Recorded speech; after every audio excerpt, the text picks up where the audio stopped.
Mapagyamang buhay po mga kamundo, mula Hilaga, Timog, Silangan at Kanluran, saan man pong dako ng daigdig naroon ng bawat isa. Mula po dito sa Pilipinas, ang inyong pong lingkod ay buong pusong naghahangad na naway ang lahat ay nakapamuhay ng ligtas, mapayapa at maunlad. Ngayon naman po mga kamundo ay aking babahagi sa inyo ang ilang sinaunang pamahiin na dapat nating tandaan.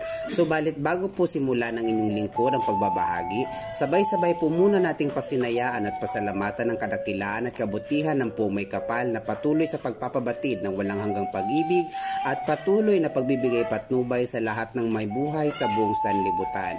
Ayon po sa lumang gabay, hango mula sa sinaunang lihim na karunungan at kaalaman ng mga sinaunang Asyano, kapag ang anumang uri ng pusa ay biglang lumapit sa inyo at itikiniskis ang kanilang katawan, na madalas sa binti natin o bandang paanan ikinikiskis ang kanilang katawan, mga kamundo, kayo po ay pinapaalalahanan o pinapayuhan ng lumang gabay na huwag nyo pong sasawayin at pagagalitan ni itaboy o saktan. Bagkus, pabulong nyo po silang pasalamatan sapagkat ayon po sa lumang gabay, sinyalis po yun na ina-absorb nila ang anumang uri ng mga negatibong enerhiya na namumuo sa ating katauhan at sa ating kalooban.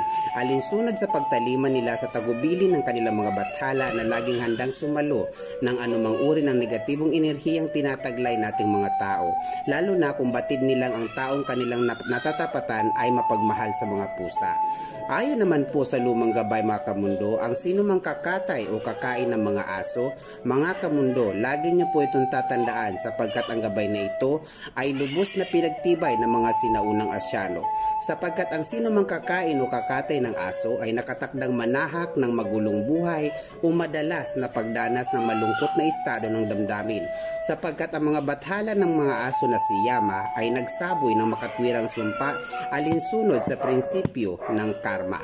Bago pa man ito lumisan, ang sino mang kakain o kakatay ng mga aso mga kamundo, ayon sa lumang gabay ay nakatakdang magtaksil at pagtaksilan ng mga taong nakapaligid sa kanila o kaibigan maging mga mahal sa buhay. Maliban sa pagtataksil na sasapitin ng mga taong kakatay o kumakain ng aso, ang lumang gabay din po ay naglalahad na ang kapalaran nilang magkaroon, bahagi ng kanilang kapalaran na magkaroon sila ng anak na disgrasyada kung babae, habang pagkaligaw naman sa tamang landas, bunsod ng mga walang pakundangang layaw o makamundong hilig at bisyo kapag lalaki. Mga kamundo, ang aking pong ibinabahagi ay mga gabay po lamang na pinagtibay ng ating mga ninunong Asyano, sapagkat batid naman po nating lahat na tanging Diyos po lamang na may lalang ng buong sanlibutan ang siyang makatwirang hahatol o hukom sa mga landasin ng buhay na ating tinahak alinsunod sa kapalarang ating hinulma. Bago po magtapos, ang mundo at karunungan ay mag-iiwan ng mga katagang. Iwasan po natin makipagtalo sa mga hambog at mapupusok, sapagkat dala nila ang ligalig sa kanilang puso o kalooban. Ugaliin din po nating huwag ihambing ang sarili sa iba upang hindi po tayo balutin ng lihim na galit at inggit.